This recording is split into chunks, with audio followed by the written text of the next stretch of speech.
Dear students, this video is for the solution of the test that was conducted today, structure of atoms, CET का crash course. ठीक है, let's begin. There are 25 MCQs, तो जल्दी हो जाएगा. एक बार ये हो गया हम लोगों का, तो देन मैं आप लोगों को इसका वीडियो बना के देना ना मुझे, kinetic theory of gases का MCQs का from the target publication. ठीक है, तो चलो जल्दी से निपटा देता हूँ मैं. शॉर्टकट में बताऊंगा ऑब्वियसली, क्योंकि आपके पास इसका पीडीएफ सॉल्यूशन भी मिल गया था आंसर का. ठीक है, तो मैं आपको जो जो नहीं समझा रहेगा शायद वो हिसाब से मैं आपको बताता हूँ. First, an electron passing through a potential difference of 4.9 voltage. 4.9 voltage का मैंने यहाँ पे दिया इसको potential difference. This electron collides with a mercury atom and transfers to it and transferred it to the first excited state. Mercury को energy देके excite हो गया, एक्साइट कर दिया मर्क्यूरी को. ठीक है, what is the wavelength of the photon corresponding to the transition of mercury atom to its normal state.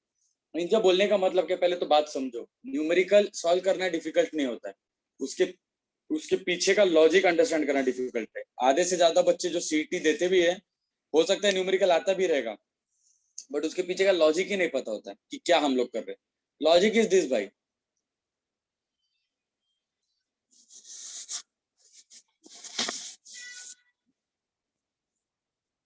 कि एक इलेक्ट्रॉन है, आपने उसको पोटेंशियल डिफरेंस दे दिया. ठीक है, दैट मींस बेसिकली एक चार्ज बॉडी को आपने वोल्टेज दिया है, पोटेंशियल डिफरेंस, तो उसमें जो एनर्जी आएगा वो पोटेंशियल एनर्जी होगा. बराबर है, उसमें जो एनर्जी आएगा वो पोटेंशियल एनर्जी होगा, जिसका फॉर्मूला होता है charge into voltage, E into V. और ये पोटेंशियल एनर्जी कहाँ गया, अब आप लोग सोचोगे जरा. यहाँ पे मर्क्यूरी का न्यूक्लियस है, यहाँ पे मर्क्यूरी के ऑर्बिट्स है, उसमें से यहाँ पे आउटर मोस्ट ऑर्बिट पे एक इलेक्ट्रॉन है. ठीक है, अब वो इलेक्ट्रॉन के ऊपर देखो ध्यान से, मैंने क्या बोला है. An electron passing through the potential difference of this much collides with a mercury atom and transfers it to the first excited state. मतलब यहाँ से जो इलेक्ट्रॉन आ रहा है, जिसके पास पोटेंशियल एनर्जी है, वो इलेक्ट्रॉन यहाँ पे आके ये इलेक्ट्रॉन को मारेगा. That means there is a transfer of energy, और इस इलेक्ट्रॉन को एक्साइट करेगा. अब मैंने आपको सिखाया था, या तो इलेक्ट्रॉन फ्री हो जाता है या तो एक्साइट होता है. तो अगर इलेक्ट्रॉन एक्साइट हो गया तो थोड़ी देर के लिए अपने एक्साइटेड स्टेट में रहेगा, बहुत ही कम समय के लिए, और उसके बाद क्या करेगा, उसके बाद वापस ग्राउंड पे आएगा. बट ऐसा फिर करने में वो एनर्जी रिलीज करेगा, और वो एनर्जी रिलीज करता है in the form of light, और लाइट की एनर्जी का फॉर्मूला होता है hc by लैम्डा. अब इन लोगों ने बोला, देखो what is the wavelength of the photon corresponding to the transition of mercury atom to its normal state. मतलब समझ, मैंने 100 जूल का पोटेंशियल एनर्जी दिया. 100 जूल का पोटेंशियल जो इलेक्ट्रॉन को एक्साइट करेगा उसको 100 जूल देगा, और वो इलेक्ट्रॉन जब वापस ग्राउंड पे आएगा तो वापस 100 जूल ही निकालेगा. So basically you have to say, sir the potential energy of the electron will be equal to the energy of light. याद रखना, द एनर्जी ऑफ फोटोन जो वो निकाल रहा है, that will be equal to the potential energy of electron. Energy of photon का formula क्या होता है, hc by lambda, and energy of ये potential energy of electron is charge into voltage. That's it, इसको सॉल्व कर देने का. तो लैम्डा भेजो इधर और ईवी इधर भेजो, तो लैम्डा इधर आ जाएगा, लैम्डा ऊपर चला जाएगा और ईवी नीचे चला जाएगा. तो lambda equals to hc upon E V. h पता है 6.63 into 10 raise to minus of 34, c आपको पता है 3 इंटू पावर 8, और e आपको पता होना चाहिए 1.6 into 10 raise to power minus 19 into voltage आपको दिया 4.9. इसको सॉल्व करने का आंसर आ जाएगा. ठीक है, 16 4 are 64, 4.9 is approximately equals to 5, approximately. So 0.6 से थोड़ा सा छोटा नंबर आएगा, 0.6 से थोड़ा सा फिर बड़ा नंबर आएगा. अगर मैं इसको 5 से डिवाइड किया तो 5 और 3 तो 0.6 और 6 4 24, तो 2400 से थोड़ा सा छोटा नंबर 2200 या 2500, देख लेना जो भी रहेगा. ठीक है, क्योंकि मेरे को इसके नजदीक का नंबर दिख रहा है. अब सॉल्व कर ले, या तो बी ऑप्शन रहेगा या तो सी ऑप्शन रहेगा, दोनों में से फिर कोई एक रहेगा. अच्छे से करोगे तो आंसर आ जाएगा. Next, the energy required to remove an electron in the hydrogen atom from the nth state, n equals to 10 state. यार आपको इलेक्ट्रॉन का रिमूव करने का है, आपको इलेक्ट्रॉन रिमूव करना है. तो रिमूव करने का लॉजिक क्या होता है, हम लोग ने बोला है the energy which is required that is equal to the energy of outer orbit minus energy of the inner orbit. ये लॉजिक है ना. अब आपको बेसिकली इतना भी पता है what is binding energy. Binding energy is nothing but the positive value of the total energy. तो ये बताओ 10वें वाले ऑर्बिट के इलेक्ट्रॉन का एनर्जी कितना रहेगा. ध्यान से सुनना, इलेक्ट्रॉन को अगर आपको रिमूव करना है, मतलब कि n आपका 10 है और उसको रिमूव करना है, तो m कितना रहेगा? m इनफाइनाइट रहेगा, लॉजिकली m इनफाइनाइट रहेगा। अब एनर्जी का फॉर्मूला सबको पता है ना, क्या होता है? 13.6 डिवाइडेड बाय n स्क्वायर। तो energy of the infinite orbit will be zero. आपको ये भी पता होना चाहिए, जो इलेक्ट्रॉन फ्री हो गया, फ्री इलेक्ट्रॉन की एनर्जी कितनी होती है? ये फ्री इलेक्ट्रॉन की एनर्जी जीरो होती है। लॉजिक पता है ना, फ्री इलेक्ट्रॉन की एनर्जी जीरो होती है। तो ये energy of the free electron is zero minus the energy of electron in the nth orbit, और nth ऑर्बिट का एनर्जी कितना होता है? Minus of 13.6 divided by n square, बराबर, which is nothing but plus 13.6 divided by n square. How much is n? 10. So 10 का square 100, which is 0.136 eV. B option. वही logic क्या बोल रहा था, binding energy is nothing but the positive value of the total energy. और total energy कैसे निकालते हैं? Minus of 13.6 divided by n square. ये लॉजिक था। या तो एनर्जी डिफरेंस से जाओ या तो डायरेक्टली वो लॉजिक पे जाओ। ध्यान से सुनना, और एक चीज मुझे याद दिलाना है, जब इलेक्ट्रॉन को फ्री नहीं कर रहे, जैसे n is equal to 1 to m is equal to 4, अगर ऐसे कर रहे तो अपन ये करते हैं, delta E is equal to energy of outer orbit minus energy of inner orbit. लेकिन वही अगर आपको फ्री कर देना है तो energy of outer orbit becomes zero, free electron की एनर्जी जीरो होती है, minus energy of electron in the inner orbit which is minus 13.6 by n square.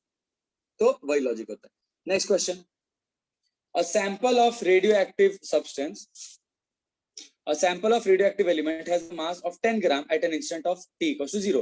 The approximate mass of this element in the sample after two mean half lives, sorry half lives नहीं, two mean lives. दो type के सवाल होते हैं, एक दो half life बोलेंगे नहीं तो मीन लाइफ बोलेंगे, ठीक है? हाफ लाइफ बोलेंगे नहीं तो मीन लाइफ बोलेंगे। देखो मैं सॉल्व करके दिखाता हूँ। आपको इतना पता है ना हाफ लाइफ का फॉर्मूला क्या होता है? हाफ लाइफ का फॉर्मूला होता है 0.693 बाय लैम्डा, और मीन या फिर एवरेज लाइफ का फॉर्मूला क्या होता है? सिर्फ 1 बाय लैम्डा। यहाँ पे बोला है दो मीन लाइफ्स, इसका मतलब 2 into T, T average life का डबल ऑफ एवरेज, तो 2 इंटू 1 बाय लैम्डा या 2 बाय लैम्डा, ये होगा टी। अब आपको क्या बोला है, स्टार्टिंग में आपके पास इतना मास था, बाद में आपके पास फिर कितना मास रहेगा? तो यार एक काम करो ना, जैसे अपन नंबर ऑफ जिंदा न्यूक्लियस निकालते ना, nt is equal to n0 into E raise to minus lambda T, वैसे मास में निकालो तो mass of remaining will be equal to original mass into E raise to minus lambda T. और T आपको कितना दिया है? दो टाइम दिया है, दो एवरेज टाइम, दो lives. So mt will be equal to m0 into E raise to minus lambda as it is, और टी की जगह पे कितना आएगा? दो lives which is 2 by lambda, तो लैम्डा उड़ा दो, बराबर। तो mt will be equal to m0 into E raise to minus lambda, और माइनस लैम्डा को नीचे लेके, सॉरी -2 आ जाएगा, -2 आ जाएगा, -2 को नीचे लेके जाओ, तो mt will be equal to m0 divided by e का स्क्वायर। e का वैल्यू याद रखना कि कितना होता है, e का वैल्यू होता है 2.73, e का वैल्यू 2.73, तो e का स्क्वायर कितना होगा? फिर 2.7 का स्क्वायर कर दो, 25 का 6, 25, 26 का देख लेना क्या होता है, नहीं तो खैर अपने को डिवाइड करना है ना वैसे भी, हाँ तो भी वही करना पड़ेगा। एक काम करो 2.73 का स्क्वायर कर दो, 2.7 2.7 7 49 9 4 7 14 18 7 14 4 1 5 9 9 6 ऑलमोस्ट 700, मतलब कि 7, e का square equal to 7। So mt will be equal to m0 जो 10 ग्राम था डिवाइड बाय 7 कर दो, विच इज 1 पॉइंट समथिंग, 1.4 के आसपास आएगा ना, 7 4 28, हाँ 1.4 के आसपास आएगा, 1.35 मैच हो रहा है अभी तक। तो एग्जैक्ट वैल्यू मुझे पता नहीं है, मैं सिर्फ राउंड ऑफ कर रहा हूँ। Next question, suppose that mass of an electron is doubled, find how it will affect the Rydberg's constant। बहुत अच्छा सवाल है, आसान है बट अच्छा सवाल है।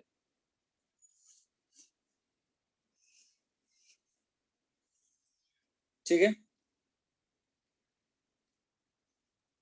फोर्थ क्वेश्चन ध्यान से देख लेना।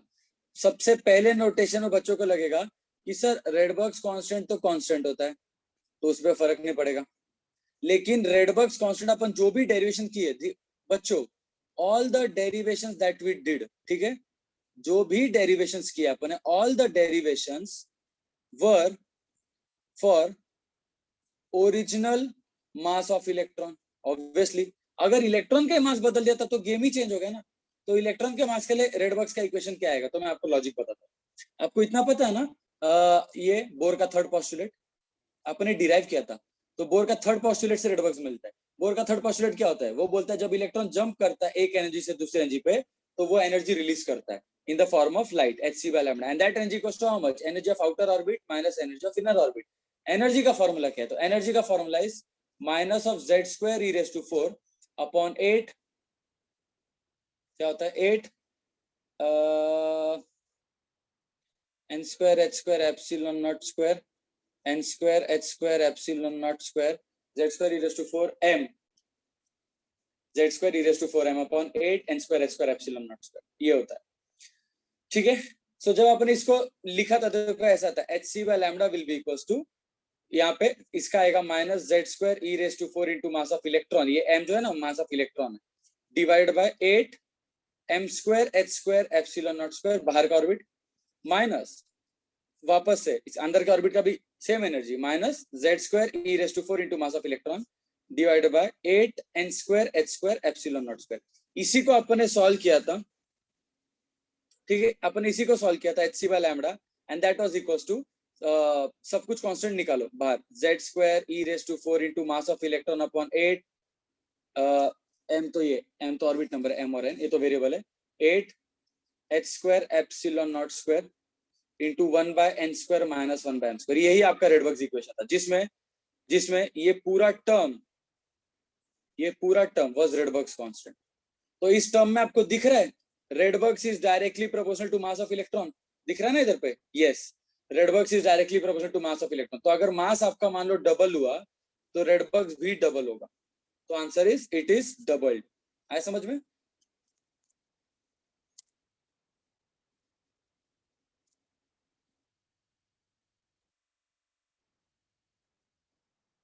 नेक्स्ट,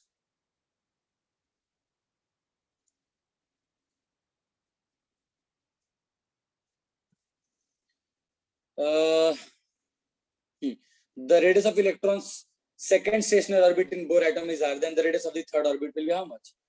यार हमको पता है r is directly proportional to n square। Same atom है ना, ये अलग एटम है, अगर अलग एटम रहेगा तो नीचे फिर z भी आ जाएगा, सेम एटम है तो z इग्नोर कर दो, तो r is directly proportional to n square।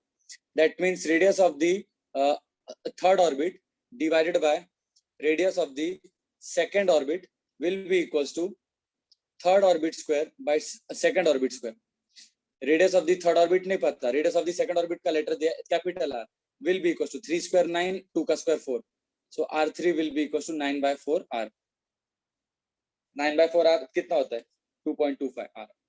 ठीक है, next, the half life of radioactive radon is this much days, the time at the end of which 1/20th of the radon sample will remain undecayed. इतना याद रखना, जिंदा पूछा है कि मुर्दा पूछा, हम लोग का जो फॉर्मूला है ना एनटी वाला, nt is equals to n naught into e raised to minus lambda t, नहीं तो और एक formula nt is equals to n naught divided by 2 raised to t by t half। अगर हाफ लाइफ के time दिया तो ये terms में लेने का, नॉर्मल टाइम दिया तो ये टर्म्स में लेने का। अब आपको इसमें याद रखना है जो nt है ना वो मरे हुए न्यूक्लियस का नंबर है या जिंदा न्यूक्लियस का नंबर है? ये जिंदा न्यूक्लियस का नंबर है, मतलब एक्टिव जितना अभी भी बचे हुए। तो मरे हुए का नंबर पूछा कि एक्टिव का पूछा है। The time at the end of which 1/20th of the sample will remain undecayed, मतलब एक्टिव का ही पूछा है, तो एंटी ही ढूंढना है।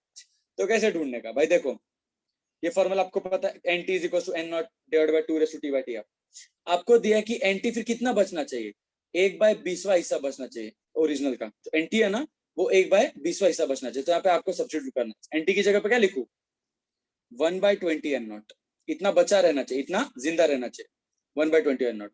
तो एंटी लिख दिया, will be is equals to यहाँ पे आएगा N naught upon 2 raise to time कितना नहीं पता, हाफ लाइफ का टाइम कितना, यहाँ पे ई का लॉग दिया है, लॉग का ई दिया है, तो ये यूज मत करो, ये यूज करो, ई वाला टर्म यूज करो। ठीक है, सॉरी मैं डेटा नहीं देखा इसलिए ऐसा शॉर्ट हो गया, चलो ना कोई दिक्कत नहीं, अपन सॉल्व करते हैं ना। और ये नंबर याद रख लेना गाइस, ये जो आपको ई का लॉग दिया है ना वो रट्टा मार लो, एंट्रेंस में काम आएगा, जेई वगैरह में नीट वगैरह में काम आएगा, ये बहुत इंपॉर्टेंट है। log of e to the base 10 is 0.4343, मतलब मेरे को 10 के हिसाब से लॉग लेना है। तो चलो हमारे पास लॉजिक ये फॉर्मूला पता है, nt is equals to n0 into e raised to minus lambda t। ठीक है, लैम्बडा को हाफ लाइफ के टर्म्स में लिखना, तो nt will be equals to n0 into E raise to minus lambda ना लिखे क्या लिखूंगा 0.693 by half life into T. यहाँ तक समझ में? और nt आपको कितना दिया है? 20वां हिस्सा बचा है। 1/20 of n0 will be equals to n0 into E raise to minus 0.693 into T by half life time.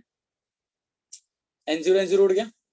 1/20 is equal to, अब ये e का निगेटिव पावर है ना, इसको डिनोमीटर में लेके जाओ, दिमाग को तकलीफ नहीं, डिनोमीटर में लेके जाओ तो ये भी पॉजिटिव हो जाएगा। e raise to 0.693 into T divide by half life, और हाफ लाइफ आपको कितना दिया है?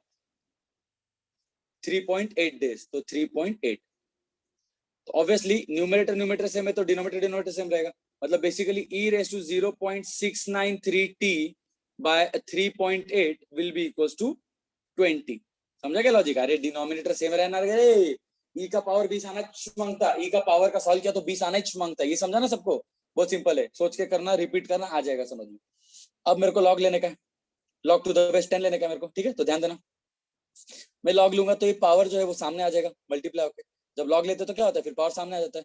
तो this is 0.693 t by half life time is 3.8, ठीक है? इधर आ गया, इंटू क्या बचेगा? Log of e to the base 10 will be equal to, यहाँ पे क्या आ जाएगा? Log of 20 to the base 10, ठीक है? अब सुनना थोड़ा सा लॉजिक, आपको लॉग बुक रट्टा होना चाहिए 1 से 10 नंबर्स, 1 से 10 रट्टा होना चाहिए। लॉग 2 मेरे को रट्टा है 0.3010 होता है, लॉग ऑफ 2 इज 0.3010, तो log of 20 will be how much? 2 digit है ना, ये 1 डिजिट था तो 1 माइनस 1 0, 2 डिजिट था तो 2 माइनस 1 1, 1.3010 आता है लॉग ऑफ 20। लॉग ऑफ मेरे को 20 मिल गया और लॉग ऑफ ई भी दिया है, तो this is 0.693 t by 3.8 into log e. Log e आपको कितना दिया है? 0.4343 will be equals to log of 20 1.3010। इस इक्वेशन को सॉल्व करने का आपको आंसर आ जाएगा। 3.8 उधर भेजो, सब मैथमेटिक्स, इसके आगे प्लेन मैथमेटिक्स कैसे करने का अब आपका काम है भाई, ठीक है? Next question 7th, the X-ray of wavelength 2 angstrom, lambda दिया आपको 2 एंगस्ट्रॉम, एक्सरे का लैम्बडा दिया 2 एंगस्ट्रॉम, ठीक है? Target the metal, what is the potential difference applied across the cathode and the metal plate. यार आपको लैम्बडा दिया है, लैम्बडा दिया है, एच सी बाय लैम्बडा इसको कर दो तो एनर्जी मिल जाएगा, एच सी बाय लैम्बडा कर दो, ये एनर्जी मिल जाएगा। और ये एनर्जी मिला कैसे? पोटेंशियल एनर्जी लगा के, पोटेंशियल एनर्जी लगा के, ये जो एनर्जी मिला है ना वो कैसे मिला है? पोटेंशियल एनर्जी लगा के। और पोटेंशियल जी का फॉर्मूला क्या होता है? ईवी होता है। That means EV is equals to H C by lambda. आपको क्या निकालने का? वोल्टेज निकालने का ना, तो voltage equals to H C by E into lambda. Lambda को मीटर में चेंज करना बेटा, 2 एंगस्ट्रॉम दिया है, एच का वैल्यू पता है 6.63 10 to minus of 34, सी का वैल्यू पता है आपको 3 into 10 to power 8, charge of electron आपको पता है 1.6 into 10 to minus 19 into lambda, 2 angstrom तो 2 into 10 to minus 10। इस पूरे इक्वेशन को सॉल्व करने का, 16 4 64, 2 2 4, 3 2 6, 6 के पास का नंबर आएगा। आ गया नंबर, लॉजिक समझ रहा है? ठीक है, बाकी पावर देखने का नहीं, अगर ऑप्शंस बहुत नजदीक है ना तो आप लोग पावर देखने का, ऑप्शन नजदीक नहीं है तो पावर विंडो के बाहर गया, सिर्फ नंबर्स देख लो, सॉल्व कर लो, आ जाएगा। देखो कितने सेकंड्स में आंसर है, जस्ट इमेजिन अगर ऐसा सवाल सीटी में आया 50 क्वेश्चंस में से पक्का है कि 20 क्वेश्चंस डायरेक्ट आंसर निकालने वाले, तो ये 20 क्वेश्चन आपको 30 सेकंड्स में आ जाएंगे आंसर, मतलब 10 मिनट, 10 मिनट में इतना हो गया। बचे आपके 40 क्वेश्चन, ये 40 क्वेश्चन को ध्यान से देखना है, 40 क्वेश्चन को अगर आपने 40 मिनट भी दिया, 40 मिनट भी दिया तो आपका 50 मिनट में हो रहा है फिजिक्स पेपर, तो केमिस्ट्री के लिए आपको फिर कितना टाइम मिलेगा? 35 मिनट मिलेगा, सॉरी 40 मिनट मिलेगा ना इसको, ठीक है? 90 मिनट्स का पेपर होता है, सो है मजबूत टाइम। और केमिस्ट्री तो 30 मिनट्स में रूल बना दो भाई, रूल बना दो कि केमिस्ट्री सीईटी 30 मिनट्स में होना ही चाहिए, चाहे जो हो जाए, केमिस्ट्री सीईटी 30 मिनट्स में होना चाहिए। इसीलिए केमिस्ट्री का ऑर्गेनिक अच्छे से रट्टा मारो, ऑर्गेनिक पूरा प्रॉपर रट्टा मार के खत्म कर दो, दिन में 10 बार रिएक्शंस लिखो। या सीईटी का आपका प्रिपरेशन चालू है ना, तो सीईटी के प्रिपरेशन डेज में 2 महीने के अंदर, 2 महीने के अंदर सिर्फ केमिस्ट्री के लिए आपके 3 से 4 बुक्स भर दो, लिख लिख के 3 बुक्स तो भर दो केमिस्ट्री के, लिख लिख के, रिएक्शन रिएक्शन रिएक्शन रिएक्शन, मतलब सुबह उठो, नियम बनाओ कि उठते उठते रिएक्शन, या फिर आपका जो फेवरेट टाइम होता है, या दोपहर को बोर हो रहा है लिखना, बोर होने के टाइम पे केमिस्ट्री नहीं पढ़ेगा आदमी, नहीं तो सो जाएगा। जैसे कोई भी टाइम पे अगर आपको लग रहा है कि थोड़ा एंथुजियाज्म है ना, आपके अंदर एनर्जी बचा है ना, तो केमिस्ट्री के रिएक्शन करो। 2 महीने में आपके 3 बुक भर के होने चाहिए सिर्फ केमिस्ट्री के, तब आपका ऑर्गेनिक रट्टा हो जाएगा। तो आपका फिर केमिस्ट्री 30 मिनट्स में होगा, और केमिस्ट्री 30 मिनट्स में होगा तो फिजिक्स आपको 1 आवर मिलेगा। और 1 आवर फिजिक्स मतलब भाई हवा, पता है, अगर आपने फिजिक्स को 1 आवर दे दिया ना, तो आप टॉपर्स में आ जाओगे, आपका एंट्रेंस टॉप, आप लोग एंट्रेंस में टॉप मार पाओगे, लिटरली बोल रहा हूँ। ठीक है, खैर चलो आगे बढ़ते हैं। A radioisotope has a half life of 5 years, then the fraction of the atoms of this metal that would decay. गलती मत करना, बहुत लोगों से गलती होती है। 7/8 और 1/8 में से कोई एक आंसर रहेगा, ये देख के समझ रहा है मुझे। ठीक है, अब देखो हाफ लाइफ कितने, 5 साल, मतलब 5 साल के बाद जिंदा बचेंगे तो कितने बचेंगे, आधा बचेंगे। 10 साल के बाद जिंदा बचेंगे तो कितना बचेंगे, 1/4 बचेंगे, क्योंकि आधे का आधा।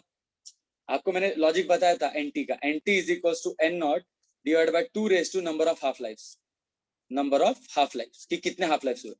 तो NT is equal to N naught divide by 2 raise to कितना हाफ लाइफ, अगर एक हाफ लाइफ बीता रहेगा तो आधा हो जाएगा, 2 हाफ लाइफ बीता तो 1/4, यहाँ पे 15 साल बीता है तो 15 साल मतलब कि कितने हाफ लाइफ रहे, 5 साल का एक हाफ लाइफ है, 10 साल का 2 हाफ लाइफ, और 15 साल मतलब 3 हाफ लाइफ, 3 हाफ लाइफ मतलब आधा आधा आधा, 1/8 बचेगा, देखो ना इधर पे, NO divide by 2 raise to 3 half life, तो NO/8। सो बेसिकली 1/8 जिंदा है, जिंदा 1/8 था, आपको जिंदा पूछा है मुर्दा पूछा है। Then the fraction of atom that would decay, मरे हुए का नंबर पूछा है, तो मरे हुए फिर कितने, 1 - 1/8 which is equal to 7/8, answer is 7/8 मरे हुए का। और वो भी नहीं तो थोड़ा सोचो ना, 5 साल में आधे भगवान को प्यार हो गए, 5 साल में आधे डेड हो गए, तो ऑब्वियस ही बात है 15 साल में ऑलमोस्ट ऑल डेड हो जाएंगे, ऑलमोस्ट सारे डेड हो जाएंगे। तो ऑब्वियस ही बात है एकदम ज्यादा मरे हुए होने चाहिए, ये रॉन्ग है, ये भी रॉन्ग है, बहुत ज्यादा डेड होने चाहिए, ये दोनों में से फिर अपना कोई एक राइट रख लो, और मुझे तो ऑप्शन से भी समझ में आ रहा है ये right. Next question, the ionization energy of hydrogen is this much, the ionization of energy of helium is how much. Energy का फॉर्मूला क्या होता है, -13.6/n², वो होता है जब आपका सेम एटम है, अगर एटम अलग है तो एनर्जी का ये फॉर्मूला -13.6 Z²/n², इतना समझ में आया क्या, Z²/n²। So ionization energy of helium मतलब हीलियम का भी आखिरी इलेक्ट्रॉन निकालोगे तो सेम ऑर्बिट का है, हीलियम और हाइड्रोजन याद रखना दोनों के लिए N1 होता है, दोनों के लिए N1 होता है, क्योंकि दोनों के इलेक्ट्रॉन्स फर्स्ट ऑर्बिट में होते हैं, दोनों के इलेक्ट्रॉन्स फर्स्ट ऑर्बिट में होते हैं, तो ये N सेम हो गया, N सेम हो गया, और वो 13.6 भी सेम हो गया, तो क्या बचा, एनर्जी प्रोपोर्शनल टू Z²। अभी what is the atomic number of helium, atomic number of helium is 2, what is atomic number of hydrogen, atomic number of hydrogen is 1, तो एनर्जी का रेशियो क्या रहेगा, Z का स्क्वायर है ना, logic समझ रहा है, energy is directly proportional to Z², so that means I can say the energy of helium divided by the energy of hydrogen will be Z of helium divided by Z of hydrogen whole square। Helium का 2 है, hydrogen का 1 है, square कर दो तो answer 4 गुना हो जाएगा, तो energy of helium will be 4 Guna energy of hydrogen, और एनर्जी ऑफ हाइड्रोजन दिया आपको 13.6, तो 13 × 4 कितना होता है, 13 4 52 ना, तो 54 पॉइंट में आएगा। अब 2 ऑप्शन इसमें माइनस और plus, which is the right option, ionization, ionization मतलब the energy should be given, ionization मतलब energy should be given, supply कर रहे हैं अपन, तो प्लस आंसर है। Next question, an electron jumps from चौथा ऑर्बिट टू दूसरा ऑर्बिट, अरे बाहर से अंदर जंप कर रहा है तो एनर्जी छोड़ता है कि ये करता है, एब्जॉर्ब करता है कि रिलीज करता है, जब भी इलेक्ट्रॉन बाहर से अंदर गिरता है ना तो रिलीज करता है, ऐसे ऐसे एनर्जी निकलता है। तो आपको बोला the frequency is how much, यार पहले आपके पास रेडबर्ग्स इक्वेशन है, रेडबर्ग्स इक्वेशन आपके पास 1/λ is equal to R into 1/n² minus 1/n², हमेशा सर ने सिखाया था, क्या होता है 1/n², 1/इनर स्क्वायर माइनस 1/आउटर स्क्वायर, ये पता होना चाहिए, हमेशा 1/इनर माइनस 1/आउटर। सो 1/λ मिल जाएगा, R का फॉर्मूला कितना है 10⁻⁻⁷, इसको मीटर बनाओ तो 10⁻⁷ हो जाएगा मीटर, याद रखना ये सेंटीमीटर है, इसको मीटर में बनाना है, सेंटीमीटर इसको मीटर में बनाना है, ठीक है। एक सेकंड, मैंने 10⁵ है यार, मैंने शॉर्ट किया ना, देख R is equal to 10⁵ centimetre inverse, मतलब नीचे सेंटीमीटर, विच इज 10⁵। सेंटीमीटर को मीटर में बनाने के लिए क्या करूं, -2 दूं, लेकिन -2 नीचे आएगा ना, दिख रहा है क्या, पर सेंटीमीटर, तो सेंटीमीटर नीचे, तो नीचे 10⁻² होगा, ऊपर जाके क्या आएगा 10⁻+2 हो जाएगा, 10⁻² हो जाएगा, विच इज इक्वल टू 10⁻7। तो रेड बॉक्स मिल गया अपने को, ऐसे भी रखता है रेड बॉक्स का वैल्यू 1.097, तो इसको 1 ही समझ लो। अब आपको निकालना है लैम्बडा, तो 1/λ equal to R into 1 inner orbit. Inner कितना है, दूसरा है, तो 2 का स्क्वायर 4 -1 आउटर, आउटर कितना है 4 का square 16, do the cross multiplication 1/λ equal to R into ऊपर 4 2 नीचे 4 2, तो दैट 4/16 हो जाएगा। माइनस करने का है ना, तो सेम नंबर रहेगा तो आसान पड़ेगा। नीचे 4 है तो ऊपर 4 से मल्टीप्लाई करो, नीचे भी 4 से मल्टीप्लाई करो, ऊपर 4 से मल्टीप्लाई करो तो 4 हो जाएगा, नीचे 4 से मल्टीप्लाई करो 16 हो जाएगा, -1/16, तो मतलब 1/λ इक्वल टू 3r/16। आपको क्या निकालने का, आपको फ्रीक्वेंसी ढूंढना है। अब देखो वेलोसिटी का formula c is equals to n into lambda, या velocity equals to frequency into lambda. आपको फ्रीक्वेंसी ढूंढना है, मतलब लैम्बडा इधर भेजो, तो फ्रीक्वेंसी विल बी c/λ। क्या मैं ऐसा लिख सकता हूँ इसको, c इंटू 1/λ? हाँ सर लिख सकते हो, आपका पेन है, आपका हाथ है, आपकी मर्जी। तो फ्रीक्वेंसी c/λ मतलब c इंटू 1/λ, और 1/λ ऑलरेडी मिल गया मेरे को 3r/16। सो c का वैल्यू डाल दो, c इज 3 इंटू 10⁸8, लाइट का speed into 3 as it is, r का वैल्यू 10⁻7/16। इसको सॉल्व कर दो, तो 3 3 9, 9/16 आ गया आंसर। जीवन में कुछ क्षण होते हैं जिसमें सुख की अनुभूति होती है, ये वो क्षण था। बट ये अच्छा सवाल था बाय द वे। अच्छा सवाल क्या बोले, मैंने लेक्चर में लिया है, लेक्चर में नहीं, ये टारगेट पब्लिकेशन का क्वेश्चन है। अनुज का मैसेज भी आया था, इसमें से बहुत सारे क्वेश्चन ये टारगेट पब्लिकेशन के थे। यस, टारगेट पब्लिकेशन में जो PYQ है ना, वही हम लोग के भी इसमें ये PYQ वाला पार्ट। अच्छा सवाल था, लेकिन सीईटी में ज्यादा से ज्यादा 2 लेवल का ट्रिक होगा, ज्यादा से ज्यादा 2 लेवल का ट्रिक बस। जैसे यहाँ पे भी आपने क्या किया था, अभी देखो ना, इसके पहले वाले में लैम्बडा निकाला रेड बॉक्स से, और उसमें आपने और एक फॉर्मूला लगाया v is equal to n lambda, बस 2 ट्रिक्स लगाने के आ गया सीईटी में out. Next, the number of revolution per second made by the electron in the first Bohr orbit. यार आपको क्या बोला है, number of revolution per second, मतलब फ्रीक्वेंसी पूछा है।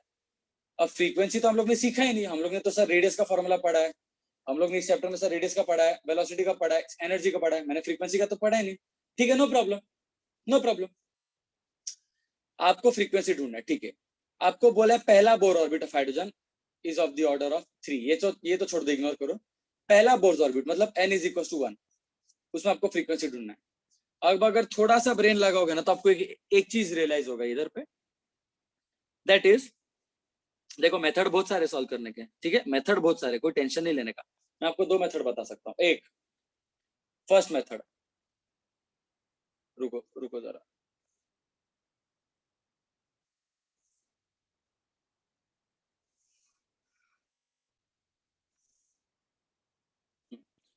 फर्स्ट मेथड ये v is equals to omega into R, proper circular motion का फॉर्मूला मालूम है ना, सर्कुलर मोशन का फॉर्मूला। तो ये सर्कुलर मोशन का फॉर्मूला है, v is equals to omega into R. v is equals to omega का फॉर्मूला 2πn इंटू आर। आपको n ढूंढना है ना, तो 2πr उधर भेजो, 2πr उधर भेजो, तो frequency will be velocity divided by 2πr। अब वेलोसिटी का फॉर्मूला रखता होना चाहिए, क्या होता है वेलोसिटी का फॉर्मूला आपको क्या होता है, z² डिवाइडेड बाय 2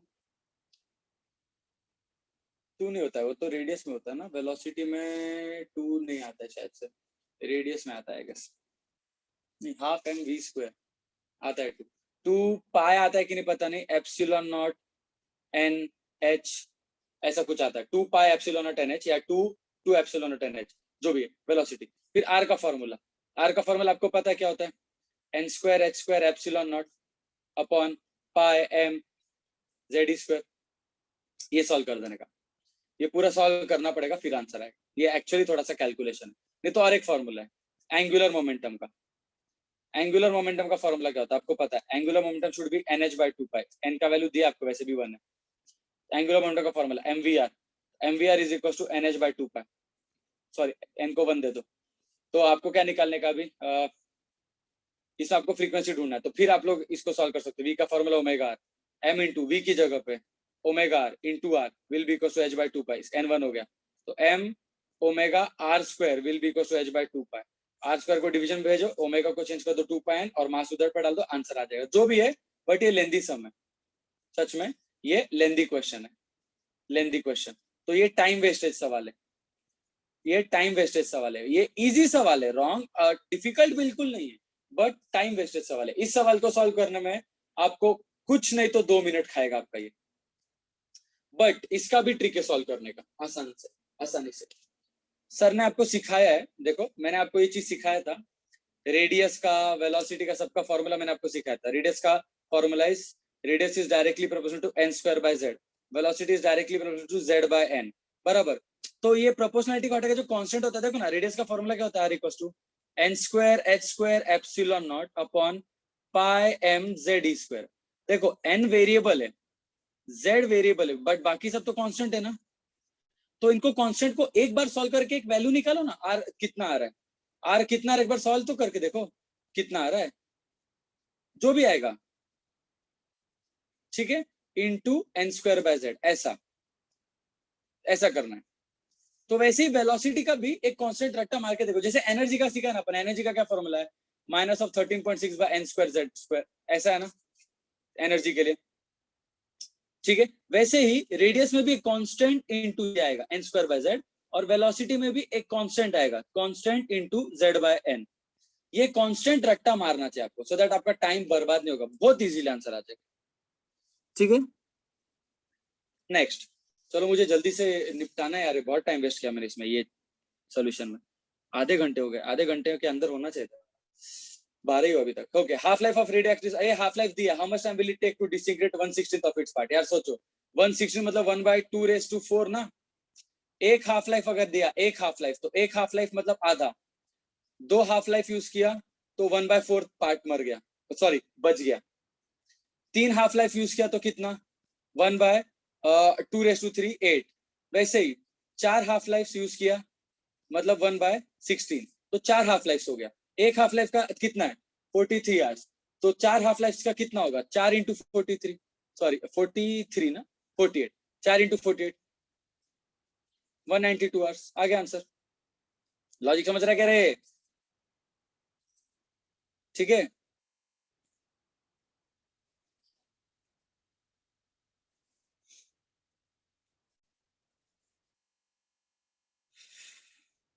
एक सेकंड यार, मेरा पेन बार बार रुक क्यों रहा है। हाँ okay, next question. If the series limit, series limit का बहुत सारे बच्चों को सीरीज लिमिट का सवाल है, एंड अभी मेरे ख्याल से चिंचोड इंटीग्रेटेड में कोई तो लॉन्डे ने आज ही पूछा था, जब मैंने उनको टाइम दिया था पढ़ने के लिए। कौन था रे तू, सीरीज लिमिट वाला, किसने तो पूछा था, तो फायदा हो गया तेरा, आज ही तुझे बताया था, आज ही ये सवाल भी आ गया। आपको बोला है series limit wavelength of the Lyman series, ठीक है। अभी सीरीज लिमिट दी है, सीरीज लिमिट मतलब सीधी बात है, मैक्सिमम गैप की बात कर रहे, सबसे बड़ा गैप। लाइमन में सबसे बड़ा गैप कब होता है, लाइमन में सबसे आपका बड़ा गैप होता है जब इलेक्ट्रॉन आउटर मोस्ट इनफाइनाइट होता है और इनर मोस्ट 1 होता है। आपको ये एनर्जी लेवल पता है ना, एनर्जी लेवल, तो उसमें आउटर मोस्ट इनफाइनाइट से जब फर्स्ट पे जंप करता है तो वो सबसे लार्जेस्ट गैप पे जंप करता है, वो सीरीज लिमिट होता है। तो लाइमन का दिया है, then what is the series limit of the Balmer series, यार बहुत सिंपल है, 1/λ of Lyman equals to r into 1/इनर ऑर्बिट स्क्वायर 1 स्क्वायर माइनस 1/आउटर orbit square which is infinite square. वैसे ही 1/ series limit of Balmer will be r into, Balmer में कहां पे जंप करता है वो, इनफाइनाइट से सेकंड पे जंप करता है, इनफाइनाइट से सेकंड पे, तो 1/2 का स्क्वायर 4 माइनस 1/इनफाइनाइट का स्क्वायर इज इनफाइनाइट ओनली, तो ये उड़ गया।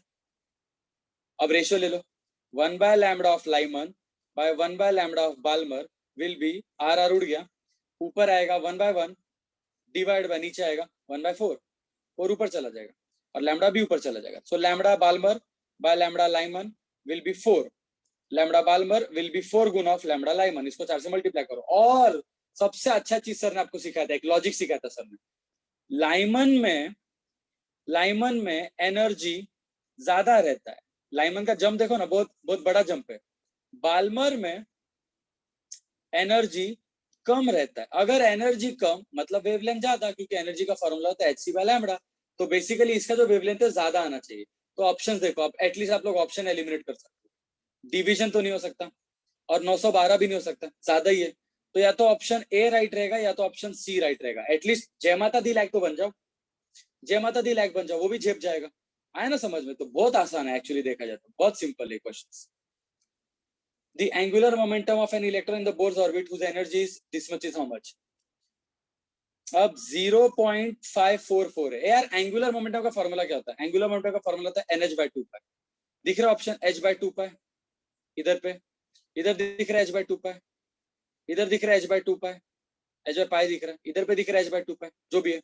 सो बेसिकली आपको क्या निकालने का पता है क्या? आपको इनडायरेक्टली पूछा है कि n कितना है, लॉजिकली हम लोग ने पूछा कि n कितना है, कैसे निकालने का? एनर्जी का फॉर्मूला पता है ना, -13.6/n²। एनर्जी कितना दिया इधर पे, -0.544 इज इक्वल्स टू -13.6/n²। और मैंने वैसे भी आपको रट्टा मरवाया है, energy of the first orbit is -13.6/1², the energy of the second orbit is -13.6/2², the energy of the third orbit is -13.6/3²। अभी भी देखोगे तो नीचे छोटा नंबर आ रहा है आपका 13 से, तो ये 1 पॉइंट में एनर्जी आएगा, आपका 0 पॉइंट में चाहिए, तो ये पक्का है कि चौथे ऑर्बिट का एनर्जी है, क्योंकि एनर्जी ऑफ चौथा ऑर्बिट इज -13.6/4², 16। बट फिर भी ये भी नहीं, एनर्जी ऑफ द पांचवा ऑर्बिट इज -13.6/5² इज 25। ये 0.5 के आसपास आ रहा है, क्योंकि 13 2 26 होता है। देखो लॉजिक समझो, 13 1 13, 13 2 26, 1/2 मतलब 0.5। तो मेरे ख्याल से ये पांचवा ऑर्बिट रहेगा। इसको सॉल्व करके देखो, इसको इधर भेजो, इसको इधर भेजो। n² विल बी 13.6/0.5, 13.6/0.5, डेसिमल हटा दो, 136/5 डिवाइड कर दो, 5 2 12, 13 1 बचा, 5 5 sorry 5 3 15, n² is equal to 23, n is equal to √23। और मेरे को इसका तो 5 ही दिख रहा है, तो ये 5 ऑर्बिट है। तो ऑर्बिट 5 है तो 5s/2π, easy PG. Next, the ratio of the speed of the electron in the ground state of hydrogen to the speed of light is how much? आज मुझे लग नहीं रहा है कि मेरा वो वीडियो बना पाऊंगा। एक्चुअली मैं बहुत दिनों से रात को ठीक से सोया नहीं, तो मेरा थोड़ा सा स्ट्रेस बढ़ गया। आज बेचारे एक स्टूडेंट पे भी स्ट्रेस निकल गया, उसको पीट दिया। ऐसा नहीं करना चाहता, कल उससे भी अपोलोजाइज करूंगा बेचारे बच्चे को। 11 to 12 वाला बच्चा है, अननेसेसरली स्ट्रेस उस पर निकल, मतलब एक्चुअली वो मस्ती कर रहा था, बट फिर भी कोई भी चीज जस्टिफाइड नहीं रहता है। बच्चों को पीटना जस्टिफाइड नहीं रहता है यार। मैं फियर से नहीं सीखा था, मैं फिजिक्स इंटरेस्ट से पढ़ा था। तो आज थोड़ा फूट गया मेरा फिर गुस्सा बेचारे पे, मैंने उसको थोड़ा मार भी दिया, बोला पेरेंट्स को बुला के ला। तो कल बेचारे से थोड़ा उसको अपोलोजाइज करना पड़ेगा मुझे, उसको मारना नहीं चाहता। But anyway, the point that I want to make is कि स्ट्रेस अपने अंदर का कम रहना चाहिए हमेशा। तो आप लोग को भी है कि जब आप लोग बर्नआउट फील करते हो ना, जैसे मैंने अभी आज बर्नआउट फील किया, रोज रात को लेट तक जाग के वीडियोस रिकॉर्ड करना, सुबह फिर जेई का लेक्चर लेना सुबह 6 बजे, तो 5 घंटे का नींद होता है, और दोपहर को भी मैं नहीं सोता। मैं आपको बोला 5 घंटे सो रात को, बट दोपहर को भी सो। तो आप लोग जो अभी जो कर रहे हो ना, इससे आपका स्ट्रेस बढ़ेगा। तो कभी कभी आप लोग को स्ट्रेस निकालने के लिए एक रात पढ़ाई मत करो, एक रात मत पढ़ाई करो। जैसे 5 दिन पढ़ लिया या 6 दिन पढ़ लिया ना, तो 7th डे पे ना 10 बजे सो जाओ, 10 बजे सो जाओ और डायरेक्ट सुबह 6 बजे उठो, 8 आवर्स का स्लीप लो। इससे थोड़ा आपका स्ट्रेस कम रहेगा लिटरली, नहीं तो ज्यादा हो जाता। हम ह्यूमन से, हम लोग का, मेरा तो एक्चुअली आज गुस्सा फूट गया बहुत दिनों बाद। मतलब कि गुस्सा फूटता है, बट मैं पीटता नहीं हूँ बच्चों को। आज ज्यादा एक्चुअली आज बहुत बेकार जैसा मार दिया। जो मैंने पहले स्कूल ज्वाइन किया था आज से 5-6 साल पहले, उस टाइम पे मैंने ऐसा एक बार मारा था। तो 5 साल बाद अभी मैंने फिर पहली बार किसी को इतना मारा है। तो बहुत बहुत गिल्ट और रिग्रेट आ रहा है उस चीज का मुझे। तो मुझे वो भी थोड़ा मेरे अंदर से वो टॉक्सिक निकालना पड़ेगा, मतलब वो गिल्ट निकालना पड़ेगा। तो आज कल मुझे बात करना हो बच्चे से, बेचारे सब मेरे बच्चे, मुझे किसी का ऐसा नहीं करना है। चलो एनीवे, लेट्स स्टार्ट। कहाँ पे हम लोग? 15, the radius of the speed of electron in the ground state of hydrogen to the speed of light is how much? यार आपको बोला है the ratio of speed of electron in the ground state. Speed का formula क्या होता है? v is equals to ZE² upon 2 pi m epsilon naught NH। शायद से पाई नहीं होता है, फिर इतने सारे टर्म्स डिराइव करके देख लेना यार। मैं आपको डेरिवेशन, खैर आपको फॉर्मूला रट्टा मारना है, मेरा काम नहीं रट्टा मारना। तो वेलोसिटी में m नहीं रहता है, मास नहीं रहता है, क्योंकि हम लोग ने ग्रेविटी में भी पढ़ा है, the critical velocity does not depend upon mass of the satellite। वैसे velocity will not depend upon mass। तो 2 पाई एप्सिलॉन नॉट NH, पाई भी रहता है कि नहीं मुझे श्योर नहीं पता। 2 एप्सिलॉन नॉट NH तो पक्का है, पाई है कि नहीं आई एम नॉट श्योर, शायद होगा, आई डोंट नो, जो भी रहेगा। नाउ इससे आपको n को 1 लेना है, पूरा सॉल्व करना। अगर आप यहाँ पे देखोगे हाइड्रोजन तो Z1 है, तो देखो फिर क्या बचा रहे, E²/2πε0H बचा है। तो ये सब कुछ तो कांस्टेंट ही है ना, तो ये रट्टा मार के रखो। मैं आपको पहले ही बोल रहा हूँ, वेलोसिटी रट्टा मार के रखो। शायद आपके टेक्स्ट बुक में दिया रहेगा वैल्यू, शॉर्टकट नहीं दिया तो रट्टा निकाल लो और एक बार रट्टा मारो। वेलोसिटी मिल गया आपको। वेलोसिटी को स्पीड ऑफ लाइट से डिवाइड करना है, v/c। c कितना होता है, 3 × 10⁸ इसको सॉल्व कर देने का आंसर आ जाएगा। Next, half life of a radioactive substance is 20 minutes. Difference between the points of time when it is 33% disintegrated and 67% disintegrated is how much? चलो इसको सॉल्व करते हैं अच्छे से, इज्जत से।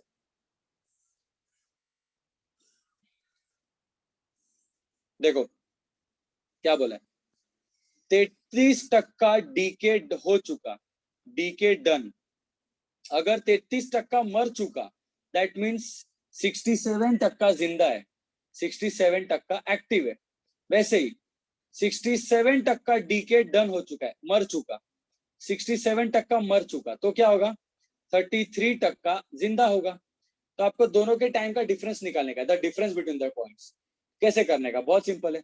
पहले केस में nt निकालो तो nt is equal to n0 divide by 2 raise to number of half life which is t/t half. Half life दिया है ना आपको। वैसे ही नेक्स्ट केस में वापस से nt will be n0 divide by 2 raise to t/t half. Again same formula.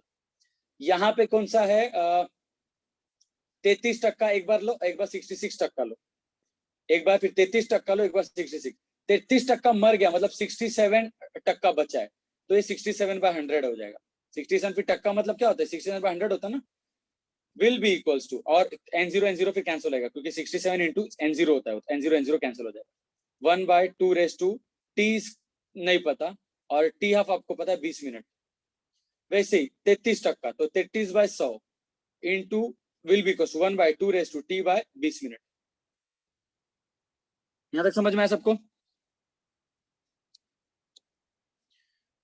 अभी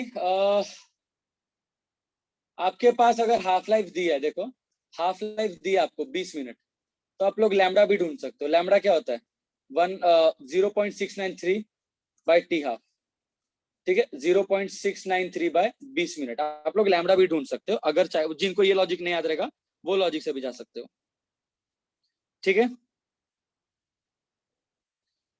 but ये इसमें थोड़ा सा कैलकुलेशन है, झोल वाला, इसमें झोल वाला कैलकुलेशन है। आप लोगों के केमिस्ट्री में भी ये फॉर्मूला है, केमिस्ट्री में भी ये फॉर्मूला है।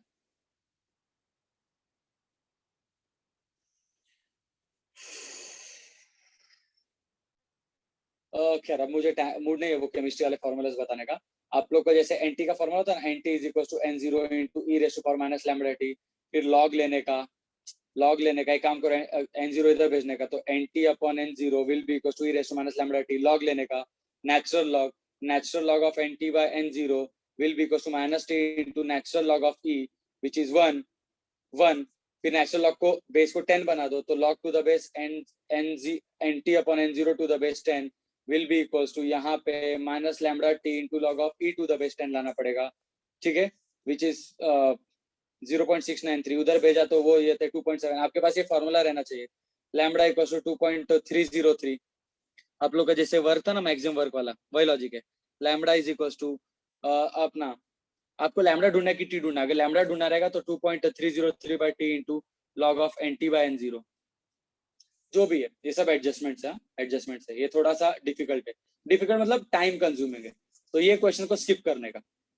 जैसे इक्वेशन लिखा ना आपको समझ जाएगा, ये स्किप करने वाला क्वेश्चन, ये टाइम वेस्टेज है। जानबूझकर सीटी में आपको टाइम वेस्ट करने वाले सवाल दिए रहते हैं। कितना देर हो गया मेरा लेक्चर चालू होके, 45 मिनट हो गए। चलो बस हो गया यार, बोर हो गया। अभी मुझे एमसीक्यूज देना आपको, ये क्या अननेसेसरी चीज है। an electron makes a jump from 4 to 2, then the wave number is emitted। बच्चों वेव नंबर क्या होता है बस इतना बता देते। Wave number is nothing but 1/λ। हाँ, वेव नंबर ही 1/λ होता है। कैसे पता यार, सोच समझ, एक मटेरियल है जिसका वेवलेंथ है 1 मीटर, 1 मीटर। तो मुझे बताओ 1 मीटर में कितने वेव्स बैठेंगे, 1 मीटर में इधर पे 1 वेव बैठेगा, तो वेव नंबर 1 हो गया। समझ एक लैम्बडा जिसका जिसका वेवलेंथ 2 मीटर है, 2 मीटर, ध्यान से देखना 2 मीटर है, मतलब वेव 2 मीटर लंबा है, तो 1 मीटर में फिर कितना वेव बैठेगा, 1 मीटर में आधा ही वेव बैठेगा, आधा वेव, आधा वेव। तो कैसे मिला नंबर ऑफ वेव? लैम्बडा का उल्टा। अगर वेवलेंथ मान लो 10 मीटर है तो 1 मीटर में वो कितना बैठेगा? 1 मीटर में 1/10 बैठेगा, 1/10 वेव बैठेगा। सो वेव नंबर क्या हो गया? Wave number is 1 by lambda. अरे ठीक, उसका उल्टा सोचो ना, अगर लैम्बडा 0.5 मीटर है, आधा मीटर मतलब कि आधा मीटर का एक वेव है, तो मुझे बताओ 1 मीटर में कितना वेव बैठेगा? सर आधा मीटर का एक वेव वापस आधा मीटर का एक वेव, तो 2 वेव बैठेगा। मिल गया ना रेसिप्रोकल। तो wave number is 1 by lambda, और 1 बाय लैम्बडा का फॉर्मूला हमको पता है, यही वेव नंबर होता है 1 बाय लैम्बडा। और 1 बाय लैम्बडा का फॉर्मूला क्या होता है? Are into 1/n²। Inner orbit कितना है? 2, 2² 4, -1 बाय आउटर ऑर्बिट कर 1/16। ये कितना होता है? 4 4 16, ऊपर 4 कर दो नीचे 4 कर दो, तो 4 4 16, तो 4/16 हो जाएगा। ये 4/16 - 1/16 इज 3/16। आ गया आंसर, तो 3r/16। अभी आप लोग देखोगे तो डी ऑप्शन में भी दिख रहा है कि 16/3r। बहुत सारे बच्चे ये ऑप्शन चूज करते हैं, बट आपको लैम्बडा पूछा है क्या? नहीं, 1 बाय लैम्बडा दिख रहा है आपको 3r/16। अगर लैम्बडा पूछा रहता तो 16/3r आता, बट लैम्बडा नहीं पूछा है, 1 बाय लैम्बडा ही पूछा है, तो ये आंसर है। आया समझ में? बहुत सारे बच्चों ने जो कि अच्छे से फिर पढ़ाई करते उनसे भी मिस्टेक हो रहेगा, सिली मिस्टेक, उन लोग ने ये चूज किया रहेगा। Next, identify in which of the following system will the radius of the orbit n = 1 पे मिनिमम। कहाँ पे रेडियस मिनिमम रहता है? तो r का फॉर्मूला क्या होता है? r is directly proportional to n² / z, z या z², n² epsilon naught upon r का फॉर्मूला क्या होता है? n² / z होता है, z²। हाँ, r is equal to n² h² epsilon naught upon pi m z²। बराबर। r इज n तो सेम है, r is inversely proportional to z। यहाँ पे आपको क्या लग रहा है? हुज z इज मैक्सिमम, जिसका z मैक्सिमम उसका r मिनिमम है। ड्यूटेरियम एटम का अगर आप लोग एटॉमिक नंबर देखोगे तो 1 है, हाइड्रोजन एटम का एटॉमिक नंबर देखोगे तो 1 है, डबली आयनाइज्ड लिथियम का एटॉमिक नंबर देखोगे तो 3 है, हीलियम का एटॉमिक नंबर देखोगे तो 2 है। आएगा समझ में? तो देख के समझ जाना चाहिए। सर लिथियम का एटॉमिक नंबर 3 है, तो लिथियम का z of lithium is maximum, तो जिसका z मैक्सिमम उसका r मिनिमम रहेगा। ठीक है, तो lithium is the answer. Next, which one of the relation is correct between the time period and number of orbits when an electron। बहुत सारे बच्चों को ये क्वेश्चन मैंने एक वीडियो में दिया है, मैंने आपको टारगेट पब्लिकेशन के। बहुत सारे बच्चे टारगेट का वीडियोस देखते नहीं, वो क्रिटिकल वाले, उनके लिए बोल रहा हूँ, ध्यान से देखना। आपको रिलेशन किस में लाने का? टाइम का, और किसके साथ? एन के साथ। टाइम का फॉर्मूला क्या होता है? टाइम का फॉर्मूला होता है डिस्टेंस बाय स्पीड। टाइम का फॉर्मूला, एक इलेक्ट्रॉन एक राउंड बनाएगा, एक राउंड का कितना डिस्टेंस होता है? एक राउंड का डिस्टेंस होता है 2 पाई। स्पीड कितना होता है? v होता है, 2 पाई तो कांस्टेंट है। तो time is directly proportional to r, inversely proportional to v। r का क्या रिलेशन है? r is proportional to n², तो r की जगह पे n² लिख दूं? Okay. v is inversely proportional to n, तो v की जगह पे क्या लिखूं? 1/n। 1/n का इस n ऊपर भेजो तो n ऊपर चला जाएगा, तो n² इंटू n, n³ हो जाएगा। t is proportional to n³। आ गया आंसर, ये मैंने सिखाया था, ये टारगेट का video. When a hydrogen atom is raised from the ground state to the excited state, क्या होता है? हाँ, बहुत अच्छा सवाल, हद अच्छा सवाल, ध्यान देना। Whenever the electron is excited, ठीक है, whenever the electron is excited क्या होता है? वो बाहर के ऑर्बिट में जाता है, मतलब z बढ़ता जाता है, z बढ़ता जाता है। और जैसे z बढ़ता है, वेलोसिटी का आपको पता है, velocity is directly proportional to n, inversely proportional to z।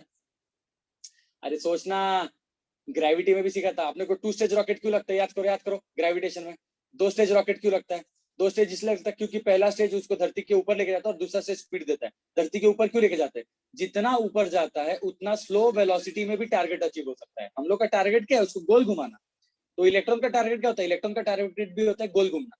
तो अगर इलेक्ट्रॉन एटम से दूर जा रहा है ना, तो स्लोली भी गोल घूम सकता है। मतलब जितना वो दूर जा रहा है, when the electron is raised from ground state to excited state, वो बाहर जा रहा है आउटर ऑर्बिट में। और जब कोई इलेक्ट्रॉन आउटर ऑर्बिट में जाता है उसकी वेलोसिटी कम रहती है, तो काइनेटिक एनर्जी बस डिक्रीज।